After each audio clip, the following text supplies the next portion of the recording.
Welcome. റഹ്മാനാണ്. Immuno suppressants video സീരീസിൽ നമ്മൾ ഈ വീഡിയോയിൽ കാൽസിന്യൂറിൻ ഇൻഹിബിറ്റേഴ്സ് വിഭാഗം മരുന്നുകളെ പറ്റിയാണ് പറയുന്നത്. സോ രണ്ട് മരുന്നുകളാണ് ഏറ്റവും ഇമ്പോർട്ടൻറ്റ്. ഒന്ന് സൈക്ലോസ്പോറിനാണ്. ഇവിടെ വൈ ഇട്ടാലും ഇവിടെ ഇ ഇട്ടാലും എല്ലാം സെയിം ആണ്, വ്യത്യാസമൊന്നുമില്ല, പേടിക്കേണ്ട, ധൈര്യമായിട്ട് എഴുതാം. സോ സൈക്ലോസ്പോറിനാണ് ഒരു മരുന്ന്. ദെൻ രണ്ടാമത്തെ പ്രധാന മരുന്ന് ടാക്രോലിമസ് ആണ്. മറ്റു മരുന്നുകൾ ഇപ്പോൾ ടാക്രോലിമസ് പോലെയുള്ള മരുന്നുകളുണ്ട്. പിമെക്രോലിമസ് എന്ന് പറയുന്ന ഒരു ഓയിൻമെന്റ് ആണ്, എട്ടോപിക് ഡെർമറ്റൈറ്റിസിലൊക്കെ ഉപയോഗിക്കുന്ന മരുന്നുണ്ട്. ദെൻ വോക്ലോസ്പോറിൻ എന്ന് പറഞ്ഞിട്ടുള്ള ഒരു മരുന്ന് കൂടിയുണ്ട്. അപ്രൂവ്ഡ് ആയോ എന്ന് അറിയില്ല. സോ ഇങ്ങനെയൊക്കെ മരുന്നുകളുണ്ട്. എങ്കിലും പ്രധാനപ്പെട്ട മരുന്ന് ഒന്ന് സൈക്ലോസ്പോറിൻ ആണ്, രണ്ടാമത്തത് ടാക്രോലിമസ് ആണ്. നമുക്ക് ആദ്യം ഈ മരുന്നുകളുടെ മെക്കാനിസം ഓഫ് ആക്ഷൻ പറയാം. രണ്ട് മരുന്നും കാൽസിന്യൂറിൻ ഇൻഹിബിറ്റർ ആയിട്ടാണ് നമ്മൾ ഇവിടെ ക്ലാസിഫൈ ചെയ്ത് പറയുന്നത്, ഡിസ്കസ് ചെയ്യുന്നത്. So these are calcineurin inhibitors. പക്ഷേ നമ്മൾ ഇമ്മ്യൂണിറ്റി പറഞ്ഞപ്പോൾ ഇമ്മ്യൂണിറ്റിയുടെ ഹ്യൂമറൽ ഇമ്മ്യൂണിറ്റി പറഞ്ഞു, സെൽ മീഡിയേറ്റഡ് ഇമ്മ്യൂണിറ്റി പറഞ്ഞു, ഇന്നേറ്റ് ഇമ്മ്യൂണിറ്റി പറഞ്ഞു, and also immunosuppressants classify ചെയ്തു. അപ്പോഴും മെക്കാനിസം പറഞ്ഞപ്പോഴൊന്നും കാൽസിന്യൂറിൻ എന്ന പേര് പറഞ്ഞതല്ലാതെ ഈ കാൽസിന്യൂറിൻ എന്താണ് എന്നുള്ള കാര്യം നമ്മൾ ഇതുവരെ പറഞ്ഞു. സോ കാൽസിന്യൂറിനും ഇമ്മ്യൂണിറ്റിയുമായിട്ട് എന്താണ് ബന്ധം? സോ നമുക്ക് ആദ്യം കാൽസിന്യൂറിനും ഇമ്മ്യൂണിറ്റിയുമായിട്ടുള്ള ബന്ധം എന്താണ് എന്ന് പറയാം. നമ്മൾ ഇമ്മ്യൂണിറ്റി പറഞ്ഞത് പ്രത്യേകിച്ച് സെൽ മീഡിയേറ്റഡ് ഇമ്മ്യൂണിറ്റി പറഞ്ഞപ്പോൾ ഉള്ള കാര്യം ഞാൻ പറയാം. സോ ഒരു APC, ഇതാണ് APC, antigen presenting cell, APC and with an antigen fragment. അതിന്റെ MHCയിൽ ഒരു ആന്റിജൻ ഫ്രാഗ്മെന്റ് ഇവിടെ ഉണ്ട്. ഇതാണ് ഇവിടെ ഇന്റർണലൈസ് ചെയ്ത സാധനമാണത്. ആൻഡ് ഇത് പ്രസന്റ് ചെയ്യുന്നത് ഒരു CD8 ലിംഫോസൈറ്റ്സിന്റെ മുന്നിലാണെന്ന് പറഞ്ഞു. സോ നമുക്ക് തന്നെ വരയ്ക്കാം, CD8 നൈവ് T ലിംഫോസൈറ്റ്സിന്റെ മുന്നിലാണ്. സോ ഇവിടെ അതിന്റെ മുന്നിൽ പ്രസന്റ് ചെയ്യുന്നു. അപ്പൊ ഇത് T സെൽ റിസപ്റ്റർ ആണ്. ഇതാണ് റെക്കഗ്നിഷൻ ആൻഡ് ഫസ്റ്റ് സിഗ്നൽ എന്ന് നമ്മൾ പറഞ്ഞു. അപ്പൊ ഇനി രണ്ടാമത്തെ സിഗ്നൽ കൂടി വരണം. ആ സിഗ്നൽ നമ്മൾ പറഞ്ഞത് കോസ്റ്റിമുലേറ്ററി റിസപ്റ്റേഴ്സ് ആണ്. ഇവിടെയുള്ള CD80/86 ഉണ്ട്, ദെൻ CD40L ഉണ്ട്. സോ ഇത് ഇവിടെ CD28 പോയിട്ട് ചേരണം, ഇവിടെ CD40 ചേരണം, ഇവിടെ CD8 സംഭവം ഉണ്ട്, അല്ലെങ്കിൽ 4 ഏതായാലും കുഴപ്പമില്ല. സോ ഇങ്ങനെ ഈ രണ്ടാമത്തെ സിഗ്നൽ അല്ലെങ്കിൽ ഈ കോസ്റ്റിമുലേറ്ററും കൂടി ഒട്ടിച്ചേരുമ്പോഴാണ് ഇതെന്ത് ചെയ്യുന്നത്, ദിസ് വിൽ ബിക്കം ആക്ടിവേറ്റഡ് ആകുന്നത്, അല്ലെ? അപ്പൊ ഇത് ആക്ടിവേറ്റഡ് ആകുന്നു പറഞ്ഞു. ആക്ടിവേറ്റഡ് ആയി കഴിഞ്ഞാൽ ഇതിൽ നിന്ന് വളരെ വളരെ പ്രധാനപ്പെട്ട ഒരാൾ റിലീസ് ചെയ്യും. അയാളുടെ പേരാണ് ഇന്റർലൂക്കിൻ 2 റിലീസ് ചെയ്യും. ഇപ്പൊ വേറെ പല കാര്യങ്ങൾ നമ്മൾ പറഞ്ഞു, അത്യാവശ്യമുള്ളത് മാത്രം ഞാൻ ഇവിടെ എടുക്കുകയാണ്. സോ ഇന്റർലൂക്കിൻ 2 റിലീസ് ചെയ്യും എന്ന് നമ്മൾ പറഞ്ഞു. സോ നമ്മൾ ഈ വീഡിയോയിൽ പറയുന്ന കാൽസിന്യൂറിന്റെ റോൾ ഈ ഇന്റർലൂക്കിന്റെ പ്രൊഡക്ഷൻ ആൻഡ് സിന്തസിസുമായിട്ട് ബന്ധപ്പെട്ടിട്ടുള്ള. സോ കാൽസിന്യൂറിനെ തടഞ്ഞു കഴിഞ്ഞാൽ ഇതിന്റെ ഏറ്റവും പ്രധാനപ്പെട്ട സിഗ്നൽ ഇന്റർലൂക്കിൻ 2 ഉണ്ടാകുന്നതാണ് ഏറ്റവും പ്രധാനപ്പെട്ട സിഗ്നൽ. അത് ഇവിടെ പോയി ബൈൻഡ് ചെയ്യണം. ഇത് നടക്കാതെ വരും. ഇന്റർലൂക്കിൻ 2 ഉണ്ടാകുന്നില്ല. ഇന്റർലൂക്കിൻ 2 ഇല്ലെങ്കിൽ this T cell will not differentiate. ഇത് ഡിഫറൻഷിയേറ്റ് ചെയ്യില്ല, ഇത് പ്രോലിഫറേറ്റ് ചെയ്യില്ല. ദാറ്റ് മീൻസ് ഇത് എന്താവില്ല, സൈറ്റോടോക്സിക് T ലിംഫോസൈറ്റ്സ് ആയിട്ട് മാറുന്നില്ല. നാച്ചുറൽ കില്ലർ സെൽസ് ഇതൊന്നുമായിട്ട് മാറാതെ ഇരിക്കും. സോ സെൽ മീഡിയേറ്റഡ് ഇമ്മ്യൂണിറ്റി ഒട്ടും ഇല്ലാതെയാകും. ഇതാണ് സംഭവിക്കുക നമ്മൾ കാൽസിന്യൂറിനെ തടഞ്ഞാൽ. So ultimately it will inhibit interleukin 2. അതാണ് സംഭവിക്കുക. സോ അപ്പോൾ നമുക്ക് ആ പരിപാടികൾ എങ്ങനെയാണ്? സോ നമുക്ക് കാൽസിന്യൂറിന്റെ റോൾ ഇവിടെ എവിടെയാണ് എന്നോ. അപ്പോൾ നമുക്കിനി T ലിംഫോസൈറ്റ്സിനെ ഒന്ന് വലുതായിട്ട് വരയ്ക്കാം. ഇതാണ് നമുക്ക് ആക്ടിവേറ്റഡ് ആയിട്ട് വരേണ്ട T ലിംഫോസൈറ്റ്. CD8 ആയിരിക്കാം. അതിൽ നിന്നാണ് ടോക്സിക് T സെൽസ് ഉണ്ടാവുക. സോ ഇത് ബാക്കി സംഭവങ്ങളൊക്കെ ഇവിടെ ഉണ്ട് കേട്ടോ, APC സംഭവങ്ങളൊക്കെ ഇവിടെ ഉണ്ട്, നമുക്കതൊന്നും വേണ്ട തൽക്കാലം. ഇത് ആക്ടിവേറ്റഡ് ആകുമ്പോൾ ഇതിന്റെ സെൽ മെംബ്രെയിനിൽ ഒരു ഫോസ്ഫോലിപ്പേസ് C എന്ന് പറയുന്ന എൻസൈം ഉണ്ട്, ഫോസ്ഫോലിപ്പേസ് C എൻസൈം. ആൻഡ് ഇത് ആക്ടിവേറ്റഡ് ആകുന്നു. ആ രണ്ട് സിഗ്നൽ വരുമ്പോൾ ഇത് ആക്ടിവേറ്റഡ് ആകുന്നു. ഇത് ഇവിടെയുള്ള PIP2 എന്ന് പറയുന്ന സെൽ മെംബ്രെയിനിലുള്ളത്. PIP2 എന്ന് വെച്ചാൽ ഫോസ്ഫാറ്റഡ് അലാനോസിറ്റോൾ 4,5 ബിസ്ഫോസ്ഫേറ്റ് ആണ് PIP2. നമ്മൾ G പ്രോട്ടീൻ കപ്പിൾ റിസലൊക്കെ പഠിച്ചിട്ടുണ്ട്. അതിൽ നിന്ന് എന്തായിരിക്കും ഉണ്ടാവുക, IP3+ ഡൈഅസൈൽ ഗ്ലിസറോൾ ഉണ്ടാവുമെന്ന് നമുക്കറിയാം. ആൻഡ് IP3 അവിടെ ഉള്ള സംഭവത്തിൽ ചേർന്ന് അവിടെ പോയി ഒട്ടിപ്പിടിച്ചു കഴിഞ്ഞാൽ IP3 റിസപ്റ്ററിൽ പിടിച്ചു കഴിഞ്ഞാൽ ഇവിടെ നിന്ന് കാൽഷ്യം പുറത്തു വരുന്നു എന്നും നമുക്കറിയാം. സോ എന്താ സംഭവിച്ചത്, ഇവിടെ increased calcium inside the cell. IP3 കൂടുമ്പോഴത്തേക്കും കാൽഷ്യം അകത്ത് കൂടും. സോ ആക്ടിവേറ്റഡ് ലിംഫോസൈറ്റ്സിൽ കാൽഷ്യം സൈറ്റോപ്ലാസത്തിൽ അളവ് കൂടുന്നു. സോ ഈ കാൽഷ്യം പോയി പിടിക്കുന്നത് ഇങ്ങനെ ഇരിക്കുന്ന ഒരു കാൽമോഡിൽ എന്ന് പറയുന്ന സംഭവത്തിൽ, അപ്പോ കാൽമോഡിലാണ്. ആൻഡ് കാൽഷ്യം ഇവിടെ വന്ന് ഒട്ടിച്ചേരുമ്പോഴത്തേക്കും ഇത് ആള് ഇങ്ങനെ സ്ട്രൈറ്റ് ആകും. അപ്പോ കാൽമോഡിലിൻ മാറി കാൽഷ്യം കാൽമോഡിലിനെ നമ്മൾ CAM എന്നാണ് എഴുതുക. കാൽഷ്യം കാൽമോഡിലിൻ കോംപ്ലക്സ് ആയിട്ട് മാറും. സോ കാൽഷ്യം കൂടി ഇപ്പൊ കാൽഷ്യം കാൽമോഡിലിൻ കോംപ്ലക്സ് ആയി. ഇനി ഇത് പോയി ഒട്ടിച്ചേരുന്ന ഈ കാൽഷ്യം കാൽമോഡിലിൻ പോയി ഒട്ടിച്ചേരുന്ന പ്രോട്ടീൻ ആണ്. ആ പ്രോട്ടീൻ നമുക്ക് ഇങ്ങനെ വരയ്ക്കാം. ആ പ്രോട്ടീൻ ആണ് എന്ത്, കാൽസിന്യൂറിൻ എന്ന് പറയുന്ന പ്രോട്ടീൻ. സോ കാൽസിന്യൂറിനിലേക്ക് നമ്മൾ എത്തിക്കഴിഞ്ഞു. സോ കാൽഷ്യം കാൽമോഡിലിൻ ഇവിടെ പോയി ഒട്ടിച്ചേരുകയാണ്. കാൽഷ്യം കാൽമോഡിലും കാൽസിന്യൂറിൻ കാൽസിനൂറിനും ചേർന്നിട്ട് കോംപ്ലക്സ് ആവുന്നു and this now calcineurin is now active ആയി. സോ കാൽഷ്യം കാൽമോഡിലിൻ കോംപ്ലക്സ് ഒന്നിച്ചേർന്ന കാൽസിനൂറിൻ എന്ന് എഴുതിയേക്കാം. ഇത് ഇപ്പോ ആക്റ്റീവായി. സോ ആക്ടിവേറ്റഡ് കാൽസിനൂറിന്റെ പണി എന്താണ് എന്നാണ് ഇനി നമ്മൾ നോക്കേണ്ടത്. ഇത് ചെയ്യുന്നത് സെല്ലിനകത്തുള്ള ഇവിടെ ഇത് സെല്ലിന്റെ ന്യൂക്ലിയസ് കൂടി വരച്ചേക്കാം. സെല്ലിനകത്തുള്ള മറ്റൊരു പ്രോട്ടീൻ ഉണ്ട്. ആ പ്രോട്ടീൻ ഇതാണ് ആ പ്രോട്ടീൻ എന്ന് കരുതുക. അതിന്റെ പേര് എൻ ഫാറ്റ് എന്നാണ് ഈ പ്രോട്ടീന്റെ പേര്. ഈ എൻ ഫാറ്റിൽ ഇങ്ങനെ ധാരാളം അതിന്റെ സെറിൻ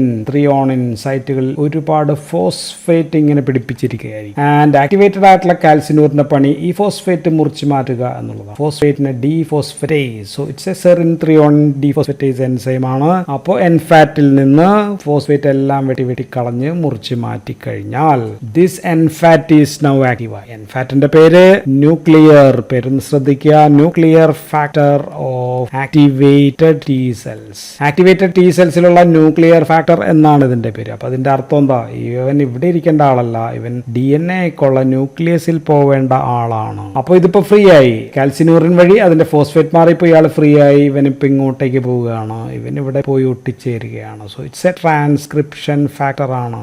ഇത് ന്യൂക്ലിയസിൽ പോയി ആക്ട് ചെയ്യുന്നത് ഒരു ട്രാൻസ്ക്രിപ്ഷൻ ഫാക്ടർ ആണ്. സോ ഫ്രീ ആയിട്ടുള്ള ഫോസ്ഫേറ്റ് മാറ്റിയ NFAT ന്യൂക്ലിയസിൽ പോയി ചെയ്യുന്നത് ട്രാൻസ്ക്രിപ്ഷൻ ഫാക്ടർ ആണ്. അതിൽ നിന്നൊരു mRNA ഉണ്ടാകും. ഈ mRNA റൈബോസോമിൽ വെച്ചുണ്ടാക്കിയാൽ ഉണ്ടാവുന്ന സാധനത്തിന്റെ പേര് നമ്മൾ ഓൾറെഡി പറഞ്ഞു, അതാണ് ഇന്റർലൂക്കിൻ 2. സോ ഇന്റർലൂക്കിൻ 2 ഉണ്ടാക്കാൻ NFAT ന്യൂക്ലിയസിൽ പോയി ട്രാൻസ്ക്രിപ്ഷൻ ഫാക്ടർ ആയിട്ട് ആക്ട് ചെയ്യണം. പക്ഷേ NFATയിൽ ഇവിടെ ഫോസ്ഫേറ്റ് ഉള്ളതുകൊണ്ട് കടക്കാൻ പറ്റാതിരിക്കുകയായിരുന്നു. അത് മാറ്റുന്ന ആളാണ് നമ്മുടെ കാൽസിനൂറിൻ എന്ന് പറയുന്ന സംഭവം. സോ അൾട്ടിമേറ്റ്ലി പറഞ്ഞു കഴിഞ്ഞാൽ ഇന്റർലൂക്കിൻ ഉണ്ടാവണമെങ്കിൽ കാൽസിനൂറിൻ ആക്ടിവേറ്റഡ് ആകണം. നമ്മളിവിടെ കാൽസിനൂറിനെ എങ്ങനെയെങ്കിലും തടഞ്ഞാൽ that means there is no activation of NFAT. ഇതിവിടെ പോവില്ല. ഇന്റർലൂക്കിൻ 2 ഇല്ല. ഇന്റർലൂക്കിൻ 2 ഇല്ലെങ്കിൽ ഞാൻ ഓൾറെഡി പറഞ്ഞു സെൽ ഡിഫറൻസിയേഷൻ ഇല്ല, പ്രൊലിഫറേഷൻ ഇല്ല, സെൽ മീഡിയേറ്റഡ് ഇമ്മ്യൂണിറ്റിയേ ഇല്ല, ഇത് ഒന്നുമില്ല. സോ നമ്മുടെ മരുന്നുകൾ സൈക്ലോസ്പോറിനും ടാക്രോലിമസും ചെയ്യുന്നത് ഈ കാൽസിനൂറിനെ തടയുന്ന മരുന്നുകളാണ്. പക്ഷെ ഈ തടയുന്ന രീതിയിൽ ചെറിയ വ്യത്യാസമുണ്ട്.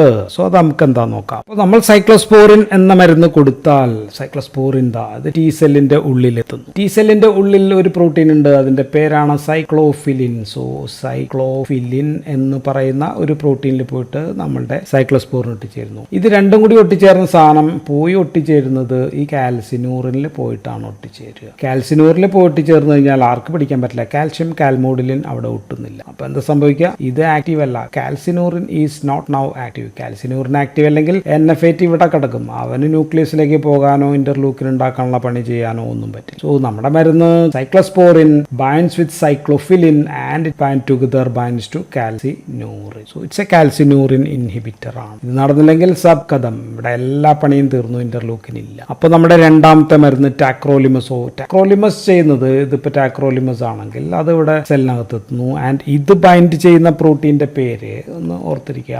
FK506 ബൈൻഡിങ് പ്രോട്ടീൻ 12 എന്നാണ് ഫുൾ പേര്. നമുക്ക് തൽക്കാലം FKBP12 എന്നാക്കാം. ഈ FK606 എന്ന് വെച്ചാൽ ടാക്രോലിമസിന്റെ ആദ്യത്തെ ഇൻവെസ്റ്റിഗേഷണൽ പേരാണ്. അത് കൊടുത്തപ്പോൾ ഇവിടെ പോയി പിടിക്കുന്നത് കണ്ടു, അങ്ങനെ ആ പേര് കൊടുത്തു എന്ന് മാത്രമേ ഉള്ളൂ. എനിവേ നമുക്ക് FKBP12 പോയി നമ്മളുടെ മരുന്ന് ടാക്രോലിമസ് ഒട്ടിച്ചേരുന്നു. ഇത് രണ്ടും കൂടി ചേർന്ന് കഴിഞ്ഞാൽ എന്താ സംഭവിക്കുക? നേരത്തെ നമ്മൾ പറഞ്ഞത് സൈക്ലോഫിലിനിൽ ഒട്ടിച്ചേർന്ന സാധനമാണ്, ഇതല്ല. ഇത് ഇൻസ്റ്റഡ് ഇത് പോയി ഇവിടെ ഒട്ടിച്ചേരും. ഇത് ഒട്ടിച്ചേരുമ്പോഴും എന്ത് സംഭവിക്കും? കാൽഷ്യം കാൽമോഡിലിൻ ഇവിടെ പിടിക്കുന്നില്ല. അപ്പോഴത്തേക്കും calcineurin will be inhibited. So NFAT phosphate മാറ്റുന്നില്ല. ഫോസ്ഫേറ്റ് മാറ്റാത്തത് സെല്ലിനകത്ത് ന്യൂക്ലിയസിൽ പോകുന്നില്ല, ഇന്റർലൂക്കിനിൽ ഇവിടെയും. സോ രണ്ട് രീതിയിലായാലും ദേ ഇൻഹിബിറ്റ് ദിസ് കാൽസിനൂറിന്റെ ആക്ടിവേഷൻ തടയുന്ന മരുന്നുകളാണ്. So both these are calcineurin inhibitors. So ഇതാണ് ഇവയുടെ പ്രവർത്തന രീതി. സോ സൈറ്റോടോക്സിക് ടി സെൽസിൽ ഇന്റർലൂക്കിൻ ഇല്ലെങ്കിൽ സെൽ മീഡിയേറ്റഡ് ഇമ്മ്യൂണിറ്റി ഉണ്ടാവില്ല എന്ന് നമ്മൾ പറഞ്ഞു. സോ രണ്ട് മരുന്നുകളും തടയുന്നത് സെൽ മീഡിയേറ്റഡ് ഇമ്മ്യൂണിറ്റി ആണ്.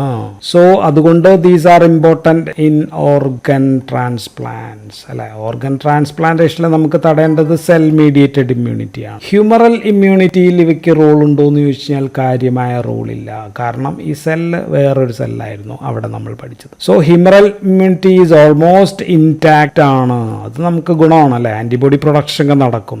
ആൻഡ് സോ അതുകൊണ്ട് തന്നെ ബാക്ടീരിയൽ ഇൻഫെക്ഷൻസ് ഒക്കെ വന്നു കഴിഞ്ഞാൽ നമ്മുടെ ഇമ്മ്യൂണിറ്റി ഇൻടാക്റ്റ് ആയിട്ട് നിൽക്കും. And primed helper T cells അതിനെ ഇൻഹിബിറ്റ് ചെയ്യും. തടയാൻ പറ്റുന്നതുകൊണ്ട് നമുക്ക് ഓട്ടോ ഇമ്മ്യൂൺ ഡിസീസസിലും നമുക്ക് ഇത് ഗുണകരമാണ്. ആൻഡ് ഈ മരുന്നുകൾ കൂടുതൽ ഫലവത്താണെങ്കിൽ ആന്റിജൻ വന്ന് ഒട്ടിച്ചേരുന്നതിന് മുമ്പ് തന്നെ ഈ മരുന്നുകൾ ഇവിടെ ഉണ്ടെങ്കിൽ these drugs will be more effective ആണ്, കൂടുതൽ ഗുണകരമായിരിക്കും. അപ്പോൾ നമുക്കിനി മരുന്നുകളെ പറ്റി പറയാം. സൈക്ലോസ്പോറിൻ ഞാൻ പറഞ്ഞു പല സ്പെല്ലിംഗ് ഉണ്ട്, ഇവിടെ ഇ ഉണ്ട്, ഇവിടെ വൈ ഉണ്ട്, ഇതൊക്കെ ഓക്കെ ആണ്. ദെൻ സൈക്ലോസ്പോറിൻ എ എന്നൊരു പഴയ പേര് കൂടിയുണ്ട്, തൽക്കാലം അതൊന്നും വേണ്ട. ഇതൊരു പെപ്റ്റൈഡ് ആണ്, 11 അമിനോ ആസിഡ് ഉള്ള ഒരു പെപ്റ്റൈഡ് ആണ്. നാച്ചുറലായിട്ട് കിട്ടുന്നതാണ്, ഒരു ഫംഗസിൽ നിന്ന് കിട്ടുന്നതാണ്. ബിവ്യ നെവ്യ എന്ന് പറയുന്ന ഞാൻ പേര് എഴുതുന്നില്ല, അതിൽ നിന്ന് 1972 കിട്ടിയത്. പക്ഷേ ഇപ്പോൾ നമ്മൾ ഉപയോഗിക്കുന്നത് we are using synthetic cyclosporin. ടാക്രോലിമസോ ഇതും ഒരു ബാക്ടീരിയയിൽ നിന്നാണ് കിട്ടുന്നതാണ്. അതിന്റെ സ്ട്രക്ചർ ഒരു മാക്രോലൈഡ് സ്ട്രക്ചർ ആണ്. മാക്രോലൈഡ് നമ്മൾ കേട്ടിട്ടുള്ളത് എറിത്രോമൈസിൻ, അസിത്രോമൈസിൻ, അതിലൊക്കെ കേട്ടിട്ടുള്ള അത്രയും ഒരു വലിയ സ്ട്രക്ചറുള്ള സംഭവമാണ്. ഇത് കിട്ടുന്നത് സ്ട്രെപ്റ്റോമൈസസ് സുക്കുബെൻസിസ്, TSU സുക്കുബെൻസിസിൽ നിന്നാണ് കിട്ടുന്നത്. ആൻഡ് 2 മരുന്നും നമുക്ക് ഓറലായിട്ട് കൊടുക്കാം.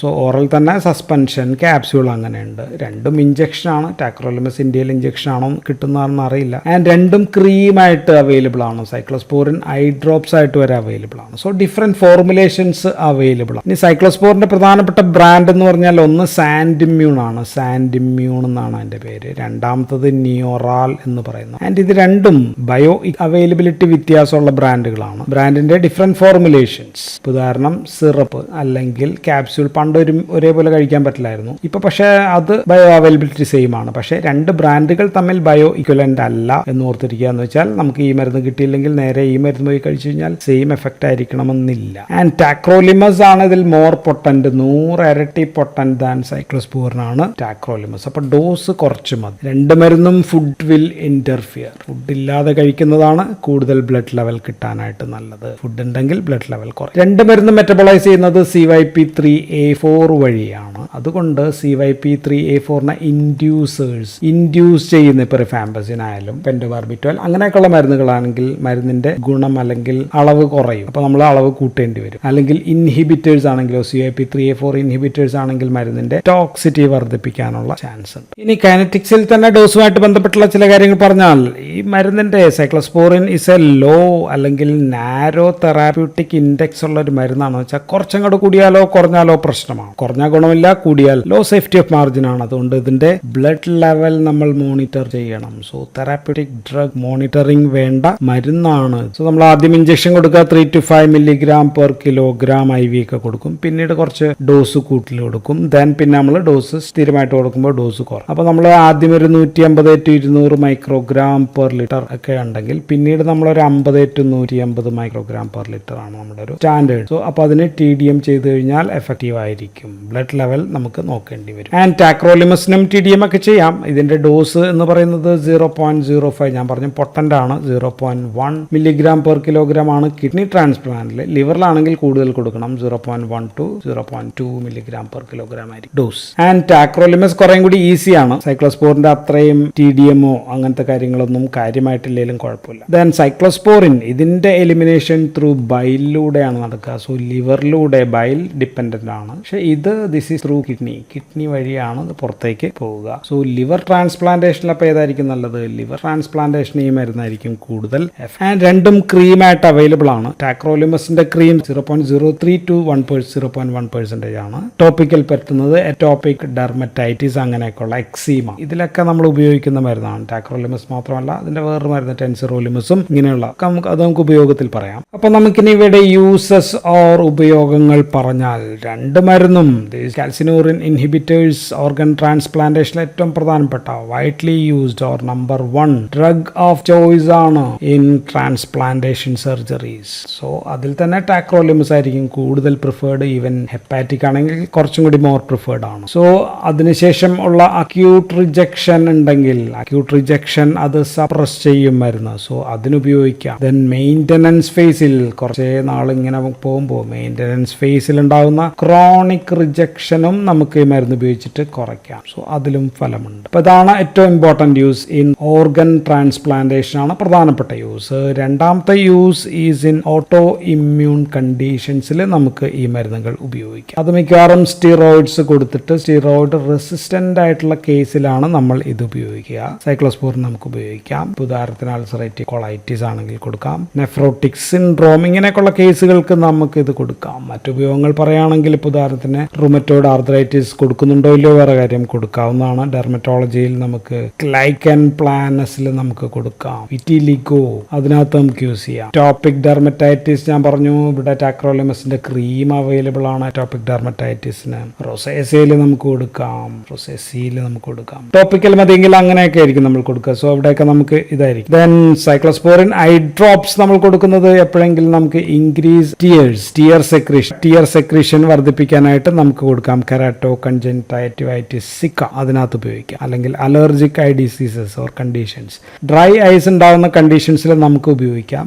കുറച്ച് നാൾ ഉപയോഗിക്കേണ്ടി വരും, 6 മാസത്തിൽ പ്ലസ് നമുക്ക് ഉപയോഗിക്കേണ്ടിയൊക്കെ വരും. ആൻഡ് ഇനി ദോഷഫലങ്ങൾ പറയുന്നതിന് മുമ്പ് ഇതിന് ഏറ്റവും പ്രധാനപ്പെട്ട ഒരു ഗുണഫലം ഞാൻ പറഞ്ഞിട്ട് നമുക്ക് ദോഷഫലങ്ങളിലേക്ക് പോകാം. ഈ 2 മരുന്നും they are not bone marrow depression or suppression ഉണ്ടാക്കാത്ത മരുന്നാണ് എന്നുള്ളതാണ് ഇതിന്റെ ഏറ്റവും പ്രധാനപ്പെട്ട ഇമ്പോർട്ടൻസ്. മറ്റു മരുന്നുകൾ, ഈ ഗ്രൂപ്പ് അല്ലാത്ത മറ്റു മരുന്നുകളെല്ലാം തന്നെ അത്തരം ടോക്സിറ്റി ഉണ്ടാക്കുന്ന മരുന്നാണ്. ഇതിന് അതില്ല എന്നുള്ളത് ഒരു പ്രധാനപ്പെട്ട അഡ്വാൻറ്റേജ് ആണ്. സോ ഫൈനലി നമുക്ക് അതിന്റെ അഡ്വേഴ്സ് എഫക്ട്സ് ഓർ ദോഷഫലങ്ങൾ ADR നമുക്ക് പറഞ്ഞാൽ 2 മരുന്നും both these drugs are nephrotoxic. 2 മരുന്നും നെഫ്രോടോക്സിറ്റി ഉണ്ടാക്കും, കിഡ്നിക്ക് ഡാമേജ് ഉണ്ടാക്കും. സോ ഇതാണ് ഇതിന്റെ ഏറ്റവും പ്രധാനപ്പെട്ട പോരായ്മ. ദെൻ അതിനൊപ്പം തന്നെ they can cause hyperkalaemia, potassium ഉയർത്താനുള്ള പ്രവണതയുണ്ട്. സോ ക്രിയാറ്റിനിൻ ലെവലും ഉയരും. സോ അപ്പോൾ നമ്മൾ കിഡ്നി ഫംഗ്ഷൻ ടെസ്റ്റ് എടുക്കൽ ചെയ്യണം, പൊട്ടാസ്യം നോക്കണം, ക്രിയാറ്റിനൊക്കെ നോക്കണം. മാത്രമല്ല നമ്മൾ മറ്റ് കിഡ്നിക്ക് ടോക്സിറ്റി ഉണ്ടാക്കാവുന്ന മരുന്നുകൾ, പാമിനോ ഗ്ലൈക്കോസൈഡ് ആയാലും ആംഫോടെറിസിൻ B ആയാലും വാങ്കോമൈസിൻ ആയാലും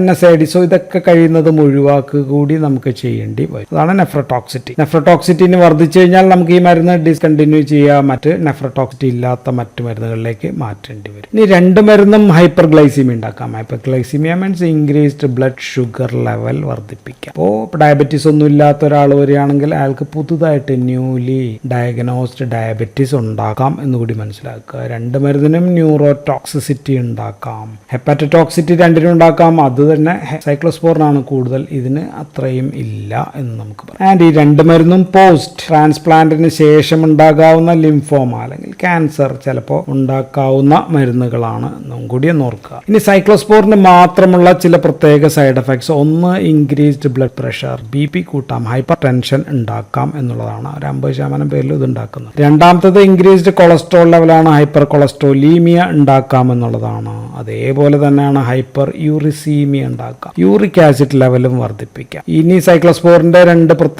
പ്രത്യേകതകൾ, ഒന്ന് ഗം ഹൈപ്പർട്രോഫി ഉണ്ടാക്കാം, മാത്രമല്ല അതിന്റെ കൂടെ ഹെർസ്യൂട്ടിസം ഉണ്ടാക്കാം. ഹെർസ്യൂട്ടിസം എന്ന് വെച്ചാൽ അമിതമായിട്ട് രോമം വളരുന്ന പ്രശ്നമാണ്, മുഖത്തും മറ്റേ ഫീമെയിൽസിനൊക്കെ പ്രത്യേകിച്ച് പ്രശ്നമാണ്. അപ്പൊ ടാക്രോലിമസ് പക്ഷേ മുടി കൊഴിച്ചിലാണ് ഉണ്ടാക്കുക, അലോപേഷ്യയാണ് ഉണ്ടാക്കുക. ആൻഡ് ടാക്രോലിമസിന് മറ്റൊരു പ്രശ്നമുള്ളത് ഡയറിയ കൂടുതലായിട്ട് ഉണ്ടാക്കാം ടാക്രോലിമസ്. സോ ഇത്രയും കാര്യങ്ങളാണ് നമുക്ക് ടാക്രോലിമസിനെ കുറിച്ചും സൈക്ലോസ്പോറിനെ കുറിച്ചും. So these are calcineurin inhibitors number 1 drugs as immunosuppressants in organ transplant സർജറിയിലൊക്കെ ഉപയോഗിക്കുന്ന പ്രധാനപ്പെട്ട മരുന്നുകളെ കുറിച്ച് ഇത്രയും കാര്യങ്ങളാണ് എനിക്ക് പറയാനുള്ളത്. So that's all in this video. Thank you for watching.